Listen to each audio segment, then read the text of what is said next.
Hello and welcome to Red Gaming Tech. I'm the Kid and this is going to be lesson 3 on C# programming. So this lesson is going to be on the various types of loops that are used in programming. Loops are kind of a very integral part of programming in any language, and especially so in C#. Well, not especially, but equally so in C#. So what loops are? They are blocks of code that iterate multiple times, or they run multiple times on each time that command is reached.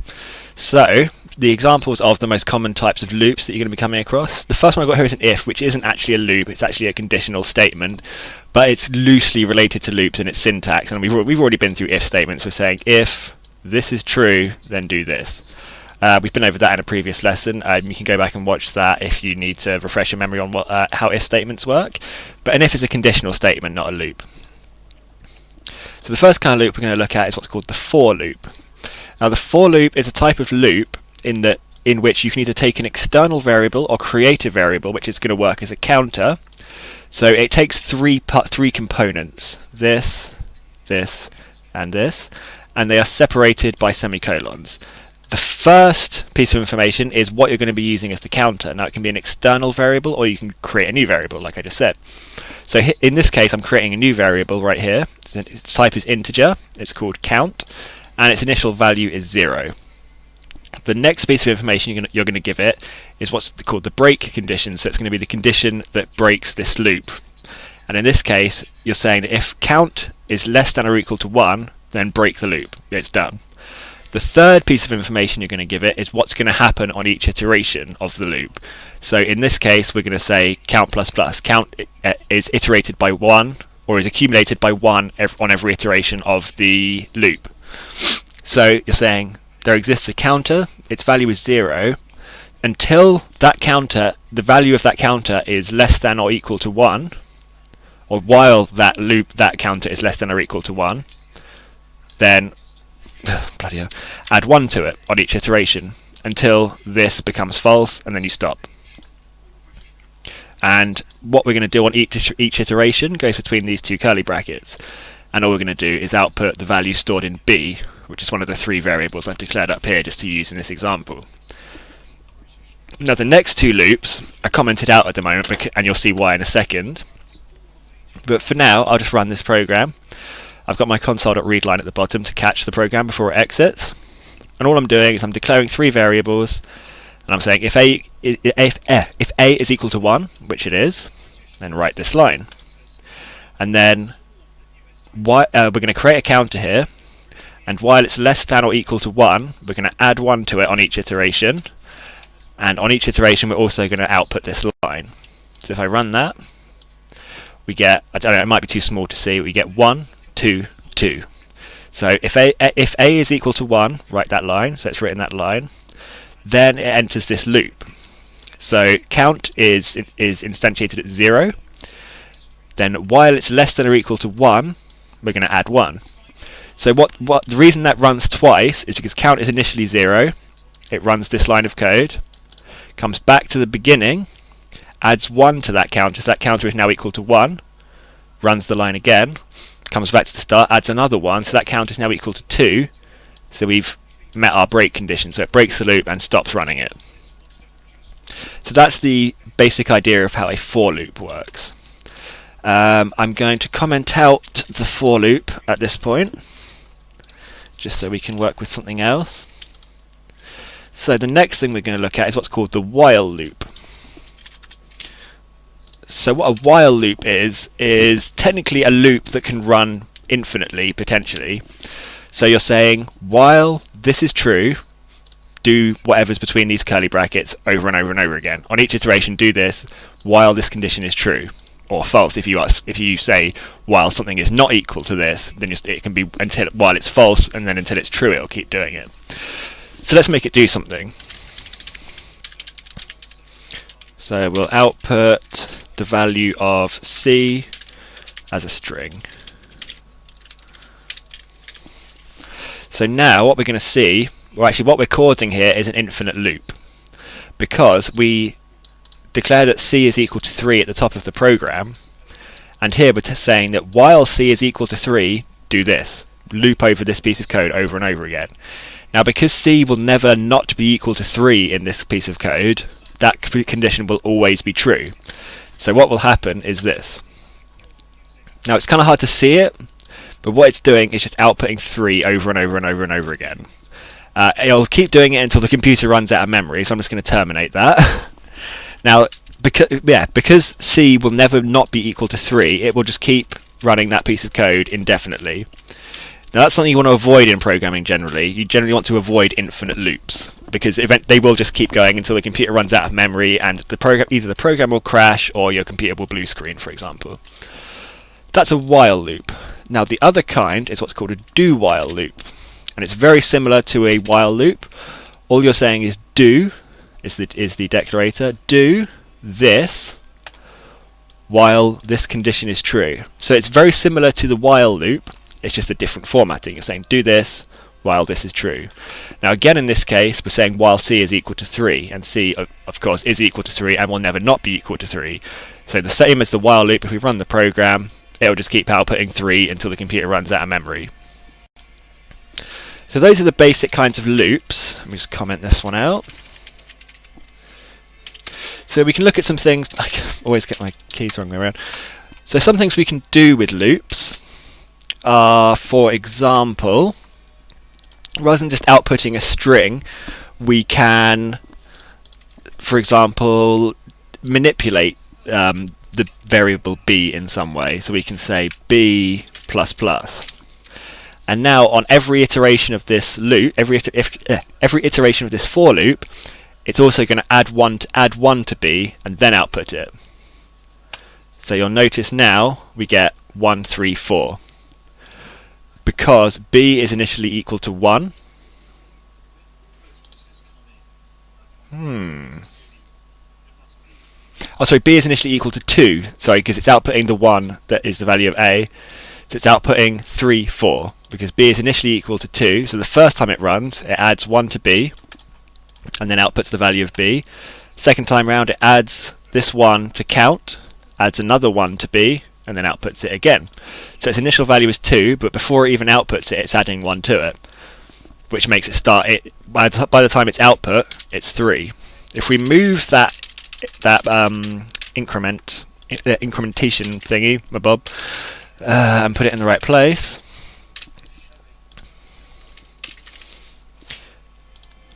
we'll now get 2, 3, because it's outputting b before it adds the 1 in this loop. Then it comes round again, adds 1 to the counter, outputs b again, and then adds 1 to it. So the value of b at the end of the program is actually 4, but we're never outputting that value. So, excuse me. Some other things we can do with loops are, for example, take in multiple inputs from the user at one time. So we can say, we can put here console.readline, and then on each iteration of this loop, it's going to ask you for some kind of input. And then a third time to end the program. So another example of something you can do with a loop. I'm just going to pause here because someone is calling me. Sorry about that. Someone on the phone trying to sell me something. Right, so just before I came back in, I've added some code here just for us to play with. Another example of a use for loops would be iterating over an array. So I've just plugged in this example here to save you watching me type it out. So what I've added to the program is an array of integers, a one-dimensional array of integers called d, and it holds 3 integers. And those integers, but the one in location, arrays always work from location 0, bear that in mind, that's an easy mistake to make. The first location in an array is always location 0. So the first location holds an integer 6. The second location holds the integer 7. The third location holds the integer 8. Now I've modified our for loop slightly, so instead of outputting the value in b and increasing the value of b, what we now do is output, now because our array is called d, we're now outputting each array, the value stored in each array location in d. Now the way we're doing that is we've got this counter that starts at 0 and essentially counts to 2, so it runs 3 times. So what we're doing now, notice this little bit of code here is changed. Instead of outputting B, we're now outputting the value stored in D, the array D, of the location equal to the number count. So count starts out at 0, so on the first time it runs, it's going to output D location 0, because on the first iteration count is equal to 0. The second time it runs, it's going to output D location 1, because count is now equal to 1. On the third iteration, count is now equal to 2, so it's going to output D location 2. Now what's stored in D is here, which I just showed you, 6, 7 and 8. So if I run that, we'll get 6, 7, 8.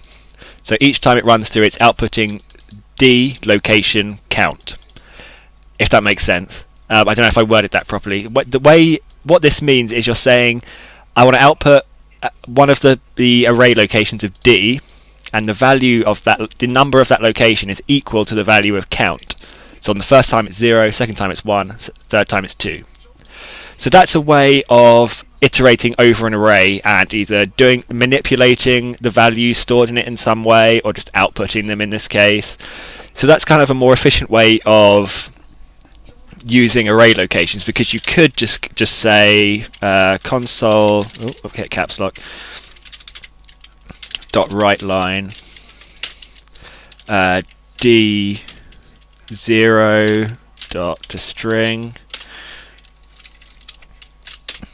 console dot write line D1 dot to string. Oh, bit of autocomplete there, and then console dot write line D2 dot to string. You can do it that way if you want. If I run that program now, it will just output 678, 678. This and this do exactly the same thing pretty much, except this only requires me to write the command once, but it'll still give me the same output instead of manually writing it out like this.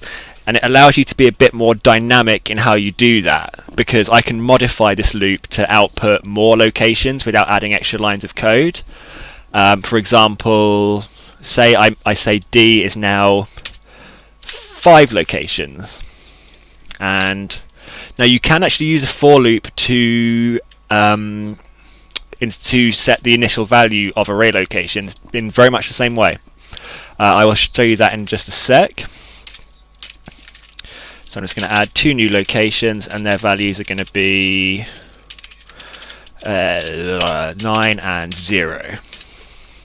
So now I can just change 2 to 4 to account for the 2 extra locations, and now it'll output 5, 6, 7, 8, 9, 0, and then 6, 7, 8, because I'm doing it manually underneath.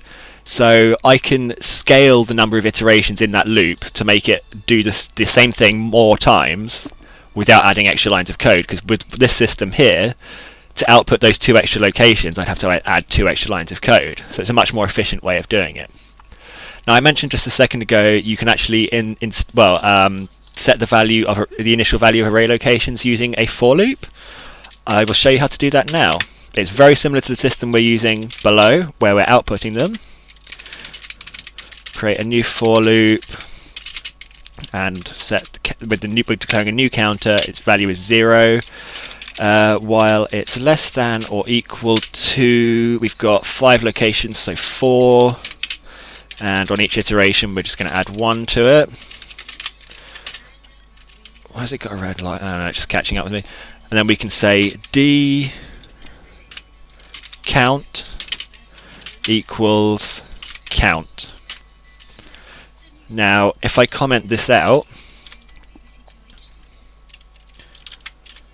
and I'm going to get rid of where we did it manually as well, because that's just making it more cluttered. Actually, I'm just going to delete that.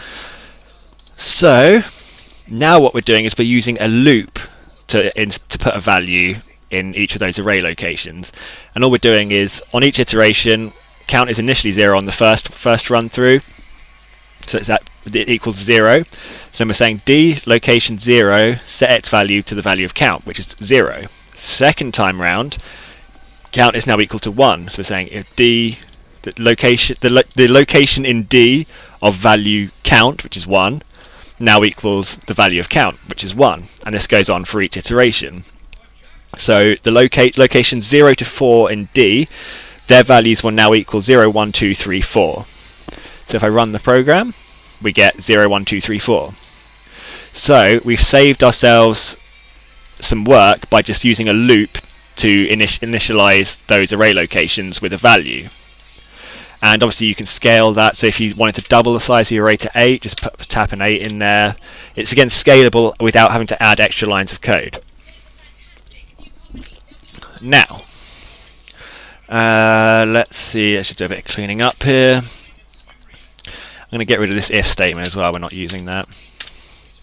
So we've now got 2 for loops in our program. They both run 4 times each. That's all well and good. Let's take a look at some things we can do with a while loop. What we can do, for example, I'll show you how you would actually break from a while loop. If you say while C is equal 3, do this. Then if within that loop I then say C equals 2, for example, and then run the program, it'll only run. Oh no, hang on, I just need to clean up after myself. Let's get rid of this so we don't get a messy output. So now we're saying while C equals 3, output the value of C, but now C equals 2. So when it comes around again, C is no longer equal to 3, so it breaks from the loop. Another thing, oh sorry, the program's still running in the background and it's yelling at me. Another command you can use while you're in a loop is the break command, if I can spell it right. Now what you can use that for is I can say if, I can use an if statement, if A equals 1, then make a freaking mess. If A equals 1, break. So now, if I get rid of this C equals 2, it'll come into the loop, it'll say while C equals 3, it is, so it will start to run, output C. Now when it reaches this piece of code, it's going to say if A equals 1, then break. And what the break command does is break the current loop that's running. So it's A equal to 1? Yes it is. So as soon as it hits that line of code, the if A equals 1, it's going to do what's between these brackets, which is break from the loop. So it's only done it once, because as soon as it hit that line of code, it checked to see whether A was equal to 1. That returned a true, so it broke the loop. So that's an example of some. Obviously, there are a lot of things you can use while loops for, and going into all of them would take a hell of a long time. And I'm not sure how long I've been going already, a little while. But that's just an example of some different things you can do with a while loop. Again, as I said earlier, always be wary of creating infinite loops within a program. They do not end well. There are cases where you can have a semi-infinite loop, kind of, but generally any loop within a program needs to have a breakpoint. You don't want to code a loop with no breakpoint, essentially. Right, so I could show you with the do while loop as well. So if I comment out the while loop. So let's take a look at the do while loop. So what this loop is saying is do this while this condition is true. So at the moment it's just outputting C, and it will continue to do so infinitely. But if I now say C equals 2 in here, it will run once. So it's going to do what's in these brackets while C is equal to 3. So while at any point given this during this program, while C equals 3, it's going to do this. But in the block of code that it does every time C equals 3, it changes the value of C to 2. So it will only run once, because once it's run once, C is no longer equal to 3, and so it breaks the loop. Or we can just tap in break there. I mean, generally you wouldn't start a loop and then immediately break it on the first iteration, but you can if you want, so we'll just get 3 once. If I get rid of that break command, formatting, it will just continue to go again until the computer runs out of memory. So there is one thing I want to show you, but it's going to require me to just tap in a bit of code. So I'm just going to pause here and come back to you in 2 secs. Pardon me. Hi and welcome back. Right, I've just got this all typed out. I don't want to make you sit there and watch me type. The last thing I want to show you is, it's not a loop, but it is another conditional statement that's actually very useful to know, and you'll actually use a fair bit in programming, especially in C#, is what's called the switch statement. Now this is another conditional statement similar to a for loop, but it's written out a different way and it works a slightly different way. So the way a switch statement works is you declare it with the switch declarator, and next to the switch declarator you need to give it the name of a variable, and then you add in your curly brackets in the body of code. So the way the body of a switch statement works is you have several cases. So you declare a case by saying case and give it a value. Then you can have several cases. So what you're saying in this switch statement is you're saying we're using a switch statement and we're going to be looking at variable a. Now what each case means is you're saying if the value of a is equal to this, then you need to do this. If it's equal to this, then you need to do this. So you're saying this is a switch, we're looking at a. If the value of a is 1, do this. If the value of a is 2, do this. And then within a switch statement you can also have a default statement, which is you're saying if none of these cases are true, then do this. So for example, the value of a is 1, so it's going to come into the switch statement, look at a, the value is 1, and it's going to say, okay, in the case that a is equal to 1, I need to do this. So it'll output a is equal to 1 if I run that. So here we go, a is equal to 1. Say a is equal to 2. Within our switch statement, that's another thing we've allowed for. We're saying in the case that a is equal to 2, do this instead. And what we're saying is output a is equal to 2. So now it's outputting a is equal to 2. Now if a isn't equal to anything we've allowed for in that switch statement, say 7, so all of these cases, or you can have as many cases as you like, but we only have 2 in this one, but all the cases, none of those cases are true, it will run the default case. In this case I've told it to output error. So if I run that, we'll get error, because it can't find any case that matches the value stored in a. So it comes into the switch statement, it says, right, we're going to be this is a switch statement, we're going to be looking at variable a. Now in the case that it's 1, do this. No, that's not true, we don't do that. In the case that it's 2, do this. No, it's not equal to 2. We've run out of cases and we haven't found one that matches yet, so we need to run our default case, and our default case is just to output error and break. Now in every case in a switch statement you have to have that break command. You can't roll from one case to another, because if I get rid of that break command, it'll throw up an error saying control cannot fall through from one case label, case 1, to another. Because if you don't have that break statement, what it'll try and do, it won't allow you to try and do it, but what in theory it would try and do is run this piece of code, and then it hits another case, but the statement is still running, but it's hit another case, and it just will crap itself essentially. So in every case you have to have that break statement, because you're saying do this and then break from the switch statement. Otherwise you will just get what's called a fall through, and it doesn't work, and it'll upset the computer, and your children are going to cry. Right, so that is a switch statement. Yeah, and very similar to the if statement, but just gives you slightly more flexibility. For example, another way you could use an if statement is you could say, well, the equivalent to this in an if statement would be to say if a equals 1, or, that's the or symbol in C# and in a lot of other programming languages. If a equals 1 or a equals 2, then you'd have to have what's called a nested if statement, which is an if within an if, like ifception. If a is equal to 1, then sorry for making you watch me type. I've just got to make an example. Console dot write line a, just have output a, and then if another nested if statement, if b is equal to 2, then do this. Then say b, for example. Have I just put too many curly brackets? Yes, I have. And that's the technical term, curly brackets. No, it's not. I forget what the actual technical term for that is. And then to make the equivalent to the default statement, we'd have to say if... Well, actually, we don't need to provide a default in an if statement because the if statement won't run if neither of these things are true.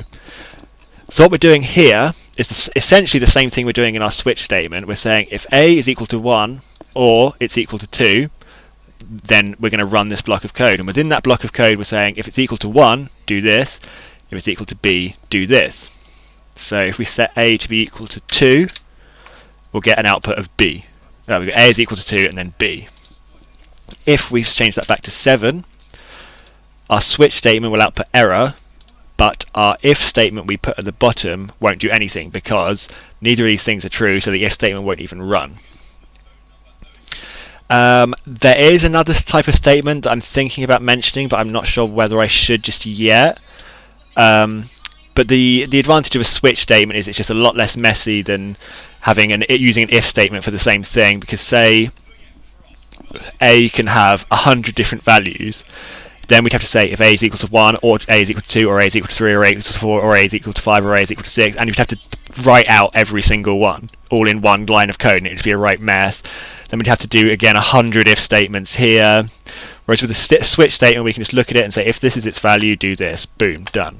So we'd have to put 100 cases in there, but it still saves a lot of hard work.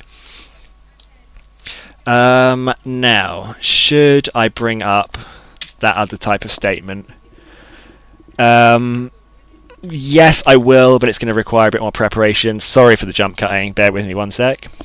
Sorry, change of plan. I started to write it out and then I realised I'd have to bring in stuff from previous lessons that would be quite extensive, and it would essentially become a lesson in and of itself. So I'm actually going to save that for a later lesson when we're working with classes more and we're getting a little bit more advanced. What it is it's called a try statement, which you declare as try. Now what you can do with a try statement is you can literally, it's what it sounds like, you're telling the computer to try and do something, and then your try statement is followed by a series of catch statements. Now what the idea is that you're going to tell the computer to try and do something, and then your catch statements are used to tell it what to do in the event that certain things happen. So you could say try and instantiate this object, and then your catch could be if this error occurs, then do this instead. So it's a way of, it's called exception handling, which is something you don't need to worry about now. We're going to come to that later. It's a bit more advanced. But yeah, I was going to tell you about it now, but it doesn't really work in the terms of loops and things. It's a completely different thing. So I'll save that for a few lessons down the line when we're working with classes and things like that a bit more. So I'm going to call it a lesson there.